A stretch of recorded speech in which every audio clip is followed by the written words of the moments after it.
जब हिंदुस्तान, पाकिस्तान, अफगानिस्तान से लेकर बांग्लादेश के समुद्र तक और उत्तर से लेकर दक्षिण भारत तक पूरा हिंदुस्तान जिस औरंगजेब की हैवानियत से खौफ खाता था, वहीं औरंगजेब अफजल खान के डर से अपनी जान बचाकर भागा था।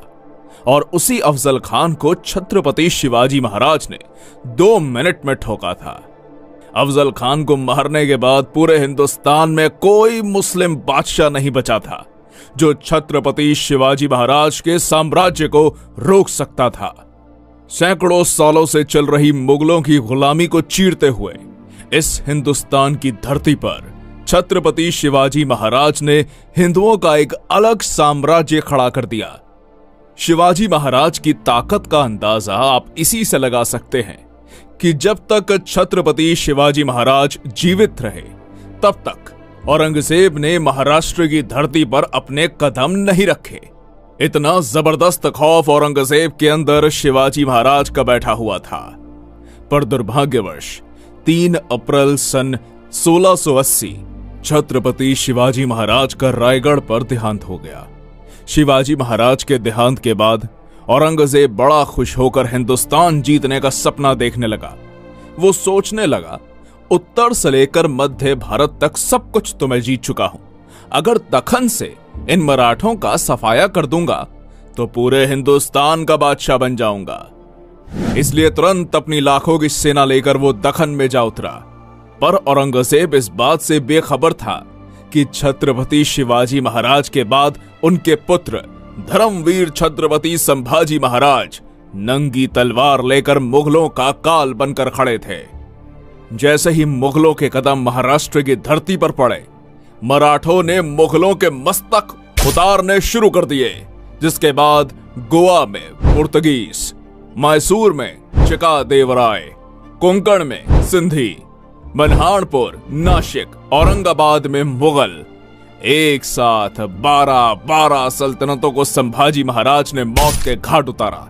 संभाजी महाराज के इन भयानक हमलों से औरंगजेब बौखला उठा।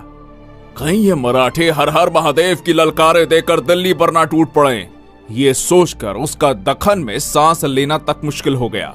औरंगजेब छत्रपति संभाजी महाराज से इतना ज्यादा डर चुका था कि वो एक भी युद्ध में उनके सामने नहीं आया। पर अपने ही लोगों की गद्दारी के कारण छत्रपति संभाजी महाराज जैसे महान पराक्रमी योद्धा को मुगलों के हाथों कैद होना पड़ा। और 11 मार्च सन 1689 को औरंगजेब ने बड़ी दर्दनाक यातनाएं देकर छत्रपति संभाजी महाराज की हत्या कर दी। संभाजी महाराज के देहांत के बाद औरंगजेब को लगा, अब मराठा साम्राज्य पूरी तरह से खत्म।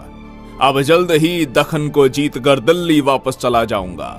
तो दूसरी तरफ छत्रपति संभाजी महाराज की मृत्यु से हर मराठा के अंदर हिंदवी स्वराज की आग लग चुकी थी। जल्द ही इस आग से मराठे औरंगजेब की महाराष्ट्र में कब्र खोदने वाले थे। और अगस्त सन 1689 को अपने राजा की मौत का बदला लेने के लिए सह्याद्री के वीर मराठों ने औरंगजेब को महाराष्ट्र के तुलापुर नाम की जगह पर घेर लिया। और हर हर महादेव की गूंज के साथ संताजी घोर पड़े और गिने चुने चंद मराठा सैनिकों ने औरंगजेब की लाखों की सेना पर चढ़ाई कर दी। वीर मराठा योद्धा संताजी घोर पड़े ने अपनी खूनी तलवार से मुगल सैनिकों के मुंड काट दिए। मुगल छावनी में घुसकर मराठों ने ऐसा मौत का तांडव मचाया कि हजारों मुगल सैनिकों को काटकर मौत के घाट उतार दिया। मराठों के हाथों हो रही मुगलों की ऐसी भयानक मौत देखकर औरंगजेब का दिमाग ही रास्ते से फिर गया और जान बचाने के लिए वो कायर औरंगजेब उसी क्षण युद्ध छोड़कर भाग गया।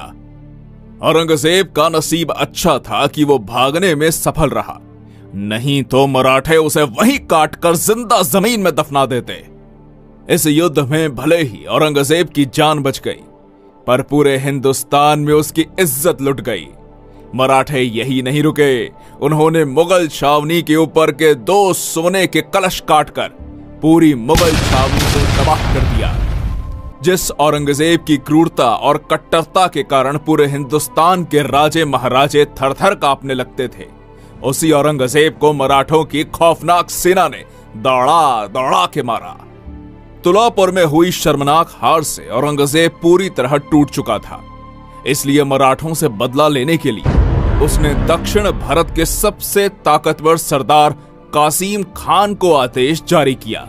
अब कासिम खान ने संताजी घोरपड़े को पकड़ने के लिए कर्नाटक के तलाकू गांव में एक मजबूत घेरा बनाकर मराठों का रास्ता रोक लिया।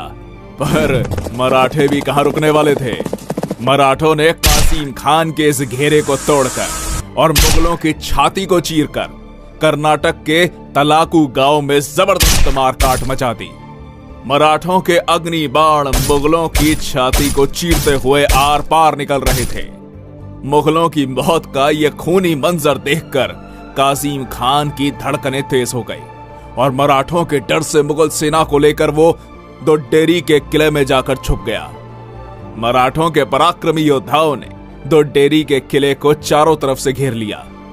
अब मराठा सरसेनापति संताजी घोरपड़े ने अपनी चाल चली और किले के दरवाजे को बाहर से बंद करके हजारों मुगल सैनिकों को कैद करके मार डाला।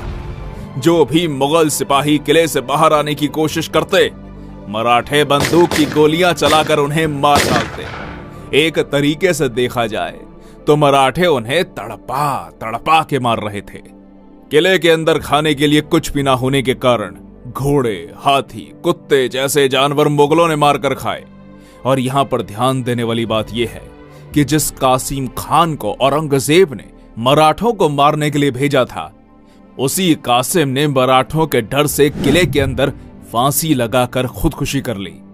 पूरे हिंदुस्तान के इतिहास में मुगलों का ऐसा हाल कभी किसी ने नहीं किया जितना मराठों ने मुगलों का दोड्डेरी के किले में किया। अली मर्दान खान, रुस्तम खान, खुदाबंद खान, हसन अली खान जैसे अनेक ताकतवर योद्धा दिन रात एक करके मराठों का पीछा करते, पर मराठों ने औरंगजेब को नहीं छोड़ा तो भला ये मुगल सरदार मराठों का क्या उखाड़ लेते। उत्तर में उज्जैन से लेकर दक्षिण भारत में मछलीपट्टनम तक मराठों ने मुगल सेना को काट काट कर ऐसा कत्लेआम मचाया कि दक्खन से मुगल सल्तनत का सफाया कर दिया।